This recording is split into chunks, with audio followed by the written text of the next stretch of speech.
Alright, thanks for clicking on the video. This is Gulpane, just back again with a quick video response, and today I'm video responding to Metal Jesus Rocks.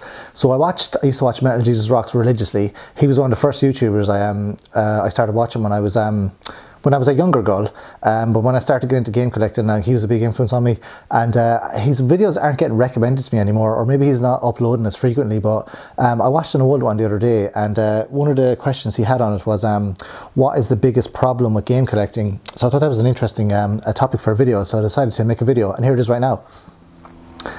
So for me, I think a lot of people's number one problem with game collecting is the price of the games.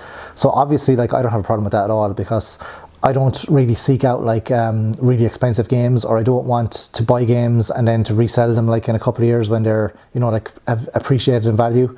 Or I don't get annoyed if some of the games I have depreciated in value either. It doesn't really bother me, because I don't really buy low, sell high. I just buy low and then just don't sell.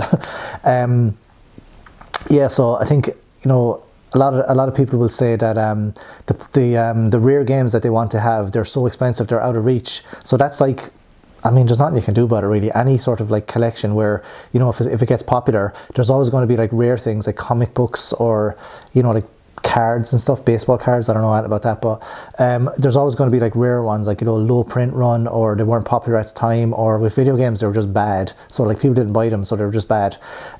So, and then there's like people that hoard them as well, you know, in order to increase the value of an item, they'll, like, you know, they'll just buy all of that item.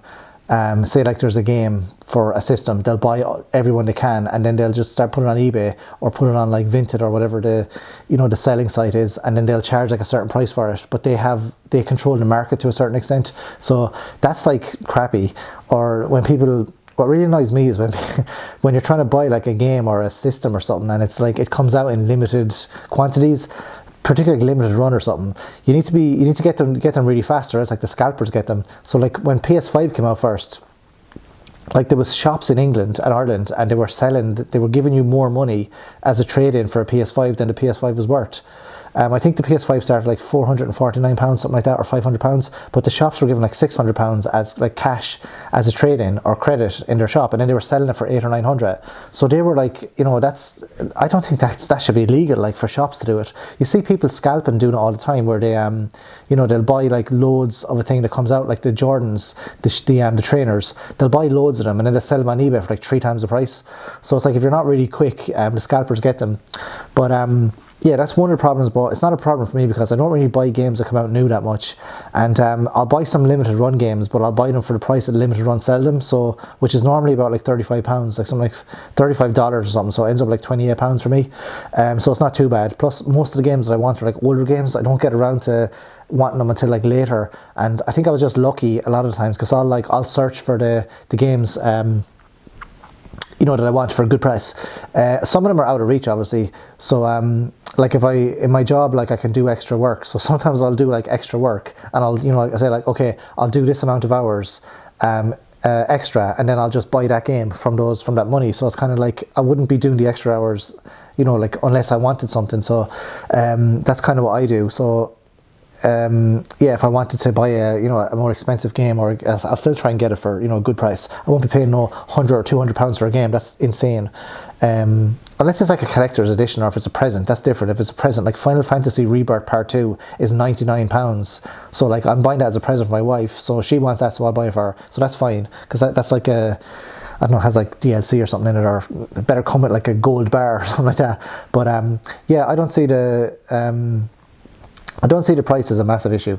The quantity of games is a problem as well, because if it comes out with a low print run, then there's nothing you can really do. It's just going to have even if it's not like a popular game, or if it's not like a coveted game, the quantity of the game is a problem as well, because the original that came out, you know, it might have come out in large quantities. It might not necessarily be expensive either. Like there's a few Nintendo NES games which are really uncommon, but they're not expensive. Similarly with other games as well. By the time you get to like the 360 or the PS4, I mean, those are really common. So I don't know if, you know, will there be the same sort of like coveted games. PS2 has a few now that are actually like going up to like £500. Michigan Report from Hell and Rule of Rose. So those have like creeped from like, say, like £90 games or £80 games to like 500, because of the the covetedness of them, and also the rarity. So that's something to take into account as well. But again, I'm not going to be buying Rule of Rose or Michigan Report from Hell or any of those Kuon, any of those games for the PS2, because I pretty much have all the games I want. The only ones that I would kind of think about paying extra for are the Castlevania Nintendo games. I have Simon's Quest, but I don't have Castlevania 1 or Castlevania 3, and I'd like to have those. Or the Super Nintendo RPGs. Those ones I would consider paying a bit more because they're actually rare as well. So you have this kind of problem where you just can't get it. Then like you don't really want to get the reproduction games either, because like even though they're like, you know, cosmetically the same as the actual game, there's just something about having the old, you know, like 40-year-old or 30-year-old cardboard or 20-year-old cardboard that you want. But it's strange anyway. And then another problem with collecting for me is basically like trying to find a rare game and trying to find like it at a good price. But also like one of the main problems I have is that a lot of the rare games, the coveted games, are not very good. Like for example, Rule of Rose, I've never played it, but I've seen reviews of it and it doesn't look very good. Michigan Report from Hell, I think is like, that's another PS2 game, but that's like, is that really a good game? I don't know. And then the other ones that are kind of creeping up in price as well are just like, they're not very good. And I think the reason why they sold poorly was because they weren't very good. Obviously Rule of Rose is different because that was banned, I think, so that's different. But other ones like the Nintendo NES ones, like Little Samson, or even the like Little Samson's actually okay, but some of the Atari ones that are rare, they're just not very good games. Some of the Nintendo ones, Baby Boomer, they're not very good either. Yeah, that's one of the problems, is like the good games that you would actually want to play, those ones being rare is a problem, because most of the good games are cheap, to be perfectly honest. Like the really good games, like even from the past few generations of consoles, there's only a small selection of very good games that are expensive, like Symphony of the Night.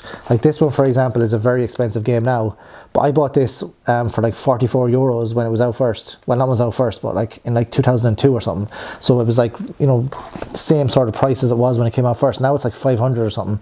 But like there's other games as well that are, you know, they're not very good, but they're a huge price. So I think that's the main problem with game collecting, is like people get caught up in this sort of like fervor, or caught up in this like, you know, like of buying these like shelf games where they never played a game and it's not very good as well, and they just sort of get it and then they end up like, you know, making a loss on it or something. So I don't know. But yeah, those are a few problems I have with game collecting, is the price, and then the, you know, like just kind of trying to get some of the games that you want, and also that the very expensive ones are not very good.